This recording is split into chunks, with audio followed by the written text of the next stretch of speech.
నమస్తే. Welcome to open talk with మింజెటి. వైరల్గా మారిన Tech Mahindra employee selfie video. అసలు ఏంటి భావన, ఆవేదన? నాకు ఏం చెప్పకుండానే నన్ను ఎంప్లాయ్మెంటరీ నుంచి తీసేశారు, జాబ్లో నుంచి అనేసి ఆమె ఆవేదన చెందుతున్నారు. సో దీని వెనకాల అసలు కారణాలు ఏంటి అనే దాని మీద మనతో మాట్లాడేందుకు కమాండర్ చీఫ్ ఎడిటర్ రామారావు గారు ఉన్నారు. వారితో మాట్లాడతాం. సార్ నమస్కారం. నమస్తే అండి.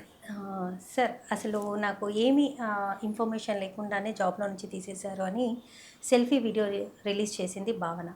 అసలు ఏంటి సార్ ఈ భావన, ఆవేదన ఏంటి? అసలు నిజాలు ఏంటి? టెక్ మహీంద్ర అన్నది మన దేశంలో అతిపెద్ద ఐటీ కంపెనీ అండి.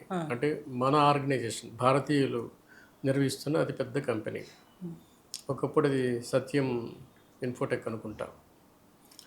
ఆ సంస్థ మహేంద్ర మీకు తెలుసు కదా. ఆయన మానవ విలువలు, మనుషుల్లో ఉన్న సృజనాత్మక శక్తిని ఆయన ఎంకరేజ్ చేస్తూ అనేక వైరల్ చేసే పోస్టులు ఉన్నాయి మనకి. ఓకే. మహేంద్ర ఇది ఆ కంపెనీ అయింది ఇది. సో ఇక్కడ ఐటీ కంపెనీలో ఆమె ఆవేదన మనం అర్థం చేసుకోవాల్సిందే. అదే కనుక వాస్తవం అయితే ఆమె ఏముంది, 3 days తన కూతురు హెల్త్ బాగలేకపోతే నేను సెలవు పెట్టాను. ఆ కారణంతో 4th day వచ్చేటప్పటికి నన్ను టెర్మినేట్ చేశారు.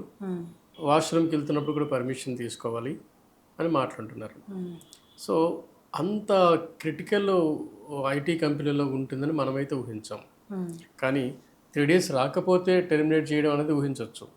కానీ వాష్రూమ్కి వెళ్ళడానికి కూడా పర్మిషన్ కావాలి అన్నంత ఘోరమైన విధానాలు, సిస్టమ్స్ ఐటీ కంపెనీస్లో ఉంటాయని మనం ఊహించలేము.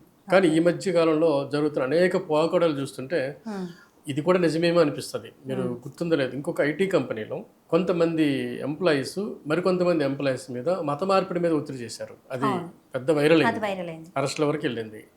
సో ఇది కూడా జరుగుతుందా? సో అదే అలా జరుగుతున్న క్రమంలో ఇది కూడా జరగవచ్చు. సో ఏది కూడా మనం కొట్టిపారేళ్ళం ఐటీ కంపెనీస్లో జరుగుతుంది. ఎందుకంటే అదొక కోళ్ళఫారం అలా తయారయ్యాయి. బయట ఏం జరుగుతుందో ఎవరికి తెలియట్లా. ఎంప్లాయీస్ ఏమో ఐటీ ఎంప్లాయీస్, వాళ్ళు ఒక 12-13 గంటలు అందులో ఇరుక్కుంటారు, సిస్టమ్ ముందు ఇరుక్కుంటారు. మీద ప్రపంచం మీద పని లేదు, ఏదో మంచి శాలరీస్ ఇస్తారు అన్నది ఒక కోణం తప్ప అక్కడ ఇంకేమీ కనిపించవు. మంచి శాలరీ వస్తుందన్న ఒక నమ్మకం, ఎందుకంటే ఖర్చులు పెరుగుతున్నాయి కదని. అంతకుమించి ఐటీ మీద ఎవరు కూడా అంత స్వేచ్ఛ కానీ లేదంటే సృజనాత్మకత కానీ. ఇంకా ఘోరం, ఈ మధ్యకాలంలో అనేక రీల్స్ మీరు చూస్తున్నారో లేదు, అదేంటంటే ఒక ఐటీ కంపెనీ ఎంప్లాయీ నా మీద ఏమీ మెంటల్ ప్రెజర్ లేదే, నేను హ్యాపీగానే ఉన్నాను అని చెప్పి టూత్ పేస్ట్ని ఫేస్గా రాసుకుంటుంది. ఓకే, అంటే దానికి అర్థం ఏంటి? అంటే మెంటల్ ప్రెజర్ నుండి మెంటల్ ఎక్కిందనమాట ఆమెకి. అలాగే ఇంకొన్ని కంపెనీస్లో ఎవరున్నారు ఐటీలో మెంటల్ ప్రెజర్ ఉంటుందని? ఏమి ఉండదే, మేమంతా హ్యాపీగా ఉంటాం అని చెప్పి తన బట్టల్ని బీరులో కాకుండా ఫ్రిడ్జ్లో పెడుతుంటుంది. బీరులో కాకుండా ఫ్రిడ్జ్లో పెడుతుంటుంది. అంటే ఐటీ కంపెనీలో ఎంత ప్రెజర్ ఉంటుంది అన్నది మనకు అర్థం కావడం కోసం పాపం కొంతమంది చేసిన వీడియోస్ అవి సొసైటీకి అర్థం కావాలి కనుక.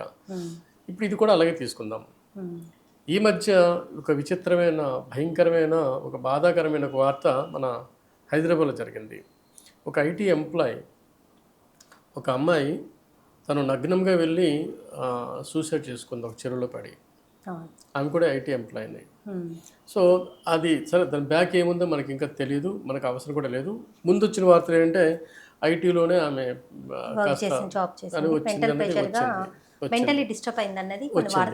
ఇవన్నీ ఏం జరుగుతున్నాయి మొత్తం మీద. మెంటల్ ప్రెజర్ విపరీతంగా ఉంటుంది ఐటీ జాబుల్లో. అంటే డబ్బులు ఇస్తారు కానీ అంతకు మించి టార్చర్ ఉంటుంది అన్నది మనకు అర్థమవుతుంది. వీళ్ళు ఇష్టపూర్వకంగానే వెళ్తారు కదా, అది ఉద్యోగం అవసరం కదండి. ఉద్యోగం అవసరమే సార్, జీవనం సాగించడానికి ఉద్యోగం కంపల్సరీ, నేను కాదనను. కానీ ఇక్కడ ఐటీలో ఇంత మెంటల్ ప్రెషర్ ఉంటుంది అన్న విషయం వాళ్ళకు ముందుగానే తెలుసు. ఇప్పుడు జీతము ఉద్యోగం చేయాలంటే చాలా రకాల జాబ్స్ ఉన్నాయి. సో ఐటీని ఎందుకు ఎంచుకోవడం? మనం చదివింది ఇంజనీరింగ్ అండి. ఇంజనీరింగ్లో ఐటీ కోర్సెస్ చదువుతున్నాం, దాని మీద ఉద్యోగాలు చూడాల్సిందే. కంప్యూటర్ బేస్డ్ కానీ సి అంటారు, అదేదంటారు, ఇదంటారు, అవన్నీ ఆ కోర్సులే కదా. సో కంప్యూటర్ కోర్సులో ఉద్యోగాలు అనేది ఆఫర్ అవ్వడం అనేది ఒక పెద్ద వరం, లక్షల ఉంటుంది. ఇప్పుడు మా పాప, మా కజిన్ పాప ఉంది. నిన్నే తను నాకు కాల్ చేసింది, పెదనాన్న నాకు ఒక ఇంత ఆఫర్ వచ్చింది, ఒక 25 lakhs ప్యాకేజ్ వచ్చింది, ఇంకో 25 lakhs సరిపడా నాకు షేర్స్ ఇస్తున్నారు, మొత్తం 50 లక్షల ప్యాకేజ్ వచ్చిందని చెప్పింది. సో అంత వస్తున్నప్పుడు ఇంకెవరు వెనక ఆలోచిస్తారండి? ఇంకా మరి దానికి తగ్గట్టు ఆ ప్రెషర్ కూడా ఉంటుంది కదా. సో వాళ్ళ ప్రెజర్ ఏంటి, స్టడీ చదువుతున్న ప్రెజర్ కంటే ఎక్కువ. ఉమ్, చదువుతున్న క్రమంలో వీళ్ళు ఎంత టైమ్స్ చదువుతారు, అంతకంటే ప్రెజర్ ఏమి ఉండదు కదా. ఓకే. ప్లస్ చదువుతున్న క్రమంలో మన డబ్బులు, అమ్మ నాన్న డబ్బులు ఖర్చు పెడతాం, ఉద్యోగం చేస్తున్న టైంలో వాళ్ళ డబ్బులు కదా. ఉమ్, సో ప్రెజర్ అనేది అన్ని చోట్ల కాదు. అందుకే కంపెనీస్ ఏం చేస్తున్నాయంటే రిఫ్రెష్ చేసి అనేక కార్యక్రమాలు చేపడతాయి. కొన్ని గొప్ప గొప్ప కంపెనీలు, అన్ని కంపెనీలు లాగా కాదు. ఈ అమ్మాయి కంపెనీకి వచ్చేటప్పటికి మనం ఆలోచిస్తున్నాం. నేను అంటుంది ఏంటంటే, నా ఉద్దేశం జరిగింది ఏదైనా సరే ఉమ్, కంపెనీస్ ఏం చేస్తాయంటే మీకు పింక్ లెటర్ అని ఒక మెయిల్ ఇస్తారు వీళ్ళకి. ఓకే. అంటే మీరు నాకు నచ్చలేదు, ఉమ్, మీ సర్వీస్ నాకు నచ్చలేదు. కొంతమంది లేదు, కొంతమంది మీరు పర్ఫెక్ట్గానే ఉన్నారు, ఉమ్, మీరు పర్ఫెక్ట్గానే జాబ్ చేస్తున్నారు, కానీ ఒక 100 మంది నేను తీసేయాలనుకుంటున్నాను. ఉమ్, ఆ 100 మంది ఎవరో నాకు తెలుసు. ఉమ్, మీరు ఇంటికి వెళ్ళిపోయారు ఈరోజు జాబ్ చేస్తూ, రేపు మార్నింగ్ వస్తారు. ఉమ్, వచ్చాక మీరు మీ సిస్టమ్ ఓపెన్ చేయగానే మీకు ఒక పింక్ లెటర్ కనిపిస్తుంది, యూఆర్ టెర్మినేట్ అని. ఉమ్, అయిపోయింది మీ జాబ్. ఉమ్, మీరు ఇలా వందల వేల మంది ఈ హైదరాబాద్లోనే ఉద్యోగాలు పోయిన వాళ్ళు ఉన్నారు. వాళ్ళు ఎవరు ధర్నా చేయాలి. ఉమ్. మరి ఈ అమ్మాయి వీళ్ళు ఇంకో కంపెనీకి వెళ్ళిపోతున్నారు. ఈ అమ్మాయి ఎందుకు ధర్నా చేస్తుంది అనేది మనం ఇక్కడ ఆలోచించాలి. ఈ అమ్మాయి వ్యక్తిగతంగా ఏమైనా ఇబ్బంది పడుతుందా, ఉమ్, లేదు సరే ఏం ఇబ్బంది పడకపోయినా సరే ఆమె ఒక ఉమ్, మహిళ ఒక వాష్రూమ్కి వెళ్ళడానికి ఆమె అనుమతి తీసుకొని వెళ్ళాలంటేనే దుర్భరమైన పరిస్థితి అక్కడ ఉన్నట్టుగా. అవును సార్. ఈ మనం టెక్ మహీంద్రాలో ఆలోచించాల్సింది మానవ కోణం దృష్టిలోనే, రూల్స్ రెగ్యులేషన్స్ కాదు. ఎందుకంటే ఈమె అపాయింట్ అయినప్పుడు అపాయింట్మెంట్ ఆర్డర్లో ఏమేమి ఉన్నాయో, ఏమేమి రాసుకుందో, ఏమేమి ఒప్పుకుందో, ఎటువంటి విషయాలు అవన్నీ సమ్మతించిందో అందుకు అగ్రీ చేస్తూ సంతకాలు పెడతారు.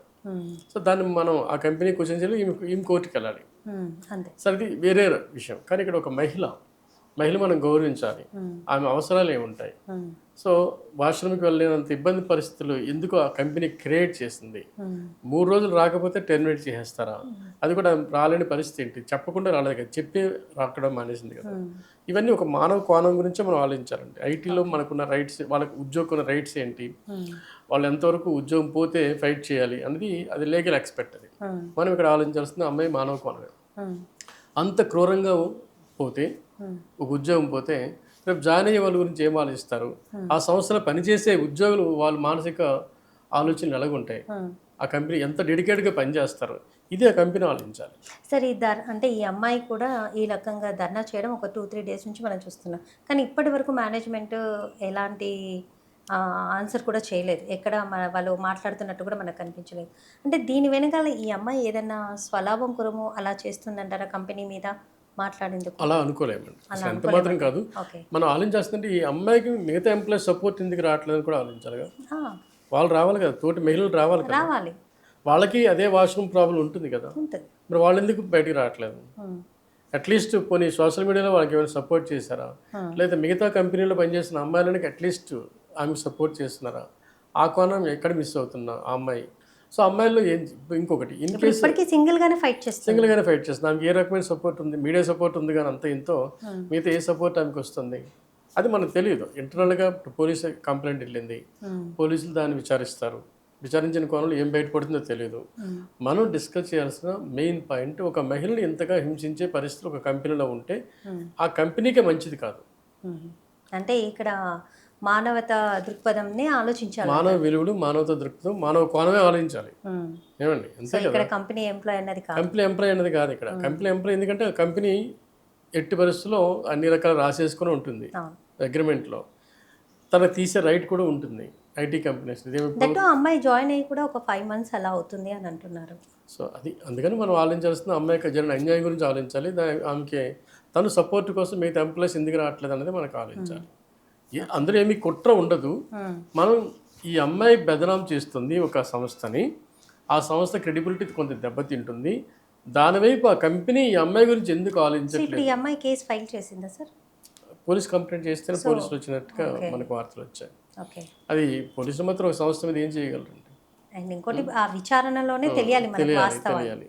వాట్ ఎవర్ ఇది జనరల్గా జరిగేది ఏంటంటే, ఒక సంవత్సరం ఉద్యోగం పోయిన తర్వాత ఇంకో సంస్థ పిలుపుతారు. చిన్న విషయం అండి. మీకు ఒక ఉద్యోగం బెటర్ జాబ్ వచ్చినప్పుడు ఉన్న జాబ్ వదిలేస్తారా లేదా? మీకు స్వేచ్ఛ ఉంది. సో కంపెనీ మీకంటే మంచి వాళ్ళు వస్తున్నప్పుడు మిమ్మల్ని తీసే రైట్ కంపెనీ కూడా ఉంటుంది కదా.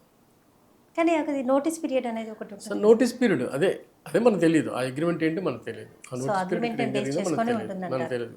సో ఈ అమ్మాయికి మానవ హక్కుల గురించి, కంపెనీకి నైతిక బాధ్యత గురించే మనం ఆలోచించాలి. ఓకే. ఆ విషయంలో మనం ఆ కంపెనీని తప్పు పట్టాలి తప్ప అది చేసే విధానాల గురించి మనం డిస్కస్ చేయలేం. ప్రస్తుతంగా ఆ డేటా మన దగ్గర లేదు కాబట్టి. అవును. Okay sir.